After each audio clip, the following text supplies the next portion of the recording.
אני שמחה להזמין לבמה את דוקטור יעל מייזלס, דוקטור לביולוגיה התפתחותית וחקר הסרטן, חוקרת בכירה במכון לרפואה מותאמת אישית ותרגומית באוניברסיטת אריאל. מחקריה מתמקדים בבריאות האישה, אמצעי מניעה, גיל המעבר, סרטן צוואר הרחם ועוד. דוקטור מייזלס פועלת להנגשת הידע ממחקריה לציבור. היא רבנית, מרצה על בריאות האישה, התורה והקשר ביניהם. ההרצאה תהיה באנגלית. בבקשה.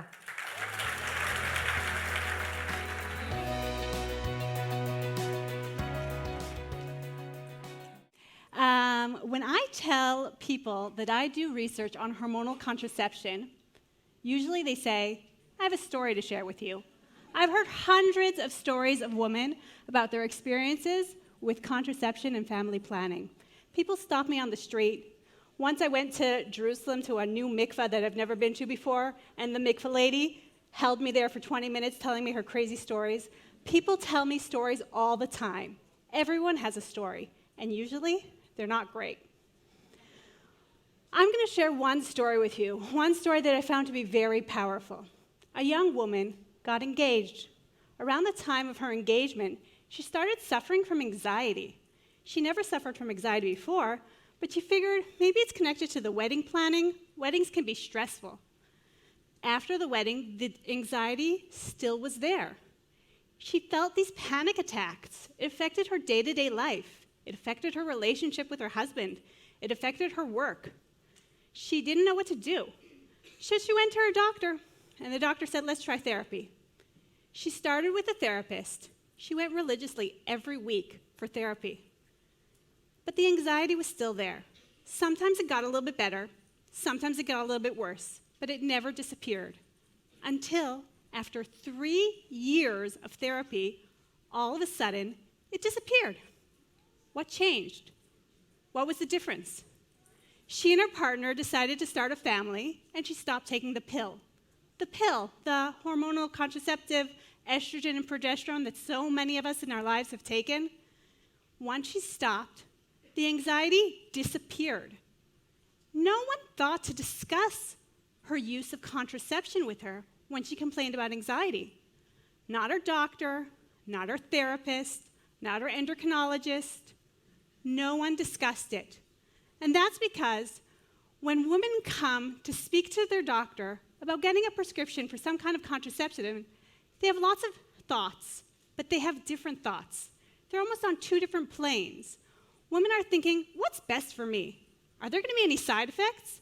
And doctors are thinking, what is the most effective method of contraception? What does that mean, effective? It means, what is the best at preventing a woman from getting pregnant, which is the goal of contraception. They even have a number for it. They call it the Pearl Index. Before I was talking to one of the other speakers, Tal, and she showed me a chart that she saw at her local OBGYN of how many women will become pregnant using this method. And for doctors, this is a holy grail. The more effective a method is, the better it is. Effectiveness is king. That's what we're aiming for. We want to really make sure that a woman won't fall pregnant if she doesn't want to. Another thing that doctors relate to are contraindications. That's a fancy word for saying who shouldn't be taking the pill. Women who shouldn't be taking the pill have pre-existing conditions that should prevent them, that could cause a risk of severe disease or even death. We're talking about women with a history of breast cancer. We're talking about women with clotting issues. We're talking about women who could suffer from a stroke. So, it's very important that we don't increase the risk of death for a woman by giving them a pill.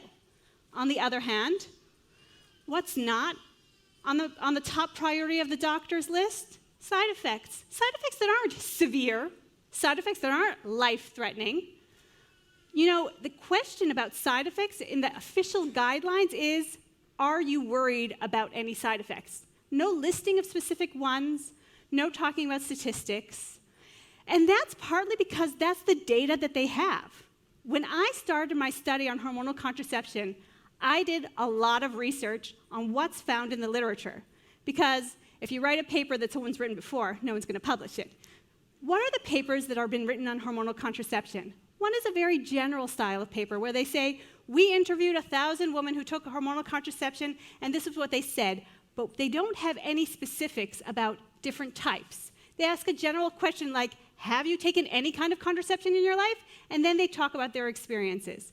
That's one kind of study. Another kind of study is by the manufacturer of the contraception, where they have to prove that their type of contraception is safe and effective. Effective prevents pregnancy. Safe, meaning it doesn't kill you or put you in the hospital. Okay? When I did my study on over 500 Israeli women about their use of hormonal contraception, 76% of women reported side effects. That's the vast majority of women who listed at least one side effect. There were women who listed 13 different types of side effects. What side effects were they talking about? So 10% listed nausea, 11% listed depression. That's 1 out of 10 women. 14% listed headaches, 16% listed fatigue, 21% listed vaginal dryness. That's 1 out of every 5 women. 30% listed weight gain, and 46% felt that their contraceptive use reduced their sex drive. Now, that's 1 out of every 2 women taking hormonal contraception. And when I think about the aims of contraception, contraception really made a change in women's history, in women's ability to plan their lives, professional fulfillment. On the other hand, what's the point of contraception? The point of contraception is to allow us to unlink reproduction from sex, right?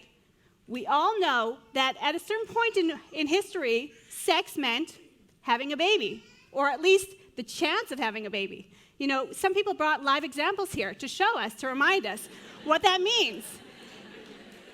That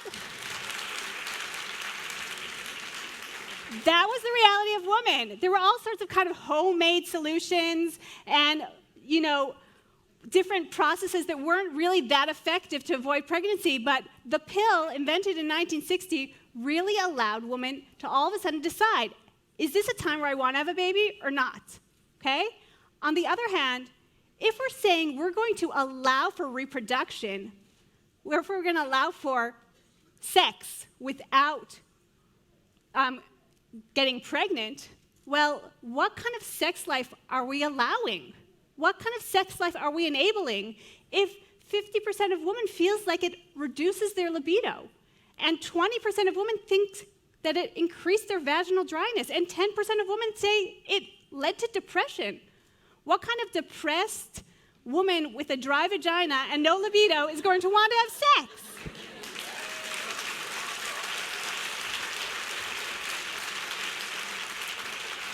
I think one of the most important parts of our study was not to just say contraceptives might have side effects, but to give women power to choose the best type for them. There's a whole other story I could tell about the lack of innovation in the field, meaning what do we have here? We have hormones through your mouth, through your vagina, in your uterus, or on your skin. There isn't a lot of variety here. They're the same thing in many different ways, but the delivery method can have an influence. And what we saw in our study clearly is that for certain side effects, there were clear differences between different types of methods. So a woman who is using the pill was more likely to report nausea, headaches, and reduced sex drive than a woman who was using a hormonal IUD. Now, there's science behind that, but I won't bore all of you about the science, but we can understand that there are different delivery methods and different hormone composition that can affect the side effect profile. But this is really just the beginning. In my study of 526 Israeli women, we saw women using 15 types of combination pills. Ideally, I want to try and collect the data and help women to understand which pill has which side effect and which background information about the woman. Are you suffering from depression? Are you suffering from Crohn's disease? Are you suffering from migraine headaches? Which type of contraception will be best for you? And for that, we need the data, and the data just doesn't exist. Why doesn't it exist? Well, this is the last data slide. When we spoke to the women, 52% said that their doctors never mentioned side effects when counseling them about hormonal contraception. And 65% of women said when they suffered from side effects, then they never told their doctors. Doctors aren't speaking to women, and women aren't speaking to doctors. And therefore, 60% of women said when they suffered side effects from hormonal contraception that severely impacted their quality of life, they just kept going with the same thing. This speaks to the fact that women don't know what's out there. They feel just yeush, no good translation into English. They're just, they have no solutions. You don't know how many times people say to me, like, is there another kind I just don't know about? No, there isn't. There are diaphragms and there's the fertility awareness. There are. I'm not saying hormonal contraceptive is the only way to go, but there aren't enough solutions out there.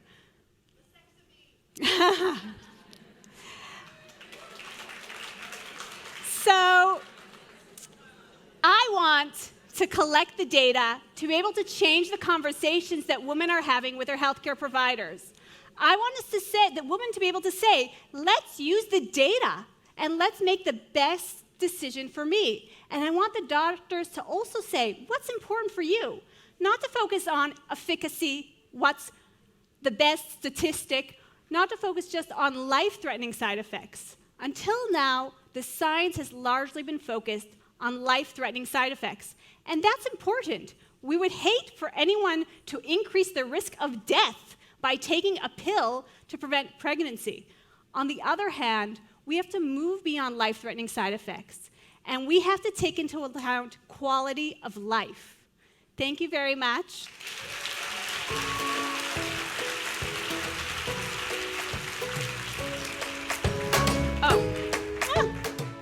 Here's my contact information if anyone wants to be in touch. I love meeting new FemTech